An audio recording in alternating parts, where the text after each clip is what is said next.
በጠቅላይ ሚኒስትሩ የምስራቅ አፍሪካ ጉዳዮች አማካሪ በአቶ ጌታቸው ረዳ የሚመራው ዲሞክራሲያዊ ስምረት ትግራይ ፓርቲ የፌዴሬሽን ምክር ቤት በአወዛጋቢ የምርጫ ክልሎች ላይ የሰጠው ውሳኔ የማይስተካከል ከሆነ በምርጫ እንደማይሳተፍ አሳወቀ።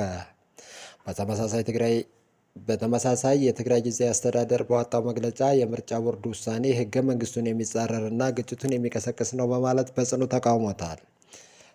በአማራና በትግራይ ክልሎች መካከል አከራካሪ በሆኑ ቦታዎች ላይ በሁለቱም ክልሎች ውጭ በሆኑ ሁኔታዎች በቀጥታ ለሕዝብ ተወካዮች ምክር ቤት ምርጫ እንዲደረግ የፌዴሬሽን ምክር ቤት መወሰኑ የኢትዮጵያ ምርጫ ቦርድ በማሳወቁን ተከትሎ ስምረት ፓርቲ የተቃውሞ ደብዳቤ ጽፏል።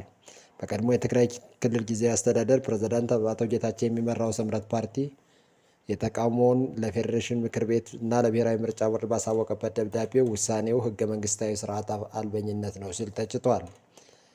ፓርቲው በአቶ ጌታቸው በተፈጠረውና የፌዴሬሽን ምክር ቤት በምርጫ ክልሎች ላይ ያሳለፈው ውሳኔ ዳግም እንዲታይ የጠየቀበት ደብዳቤ በአወዛጋቢ የምርጫ ክልሎች ላይ የተላለፈው ውሳኔ ሕገ መንግስታዊ ስርዓትን የሚንድ የተቋም ነጻነትን የሚደፈጥጥና በደፈናው ሕገ መንግስታዊ ስርዓት አልበኝነት ነው ብሏል።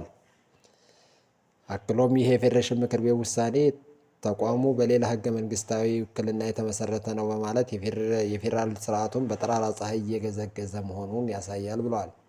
የወሰን ክርክር በህጋዊ መንገድ መፍትሄ ሳያገኝ ምርጫ በፌዴራል መንግስት ይፈጸም ማለት የክልል አስተዳደርን በጉልበት የመንጠቅ ሙከራ ነው በማለት ቦርዱ ተጠሪነቱን ለተወካዮች ምክር ቤት ሆኖ ሳለ የፌዴሬሽን ምክር ቤት በፖለቲካ ፍላጎት ተገፍቶ ቦርዱ ስራ ጣልቃ መግባቱን ሲል ወቀሳውን አሰምተዋል። ክቡራን ተመልካቾቻችን እናንተም በዚህ ጉዳይ ያላችሁን አስተያየት በኮሜንት አሳውቁን። እንዲሁም የተለየ አስተሳሰብና ሀሳብ ካላችሁ ደግሞ በዚሁ መንገድ ልታሳውቁን ትችላላችሁ። በመሆኑም ለፔጃችን አዲስ ከሆናችሁ ሰብስክራይብ በማድረግ የፔጃችን ቤተሰብ እንድትሆኑ ስንል በትህትና እንጠይቃለን።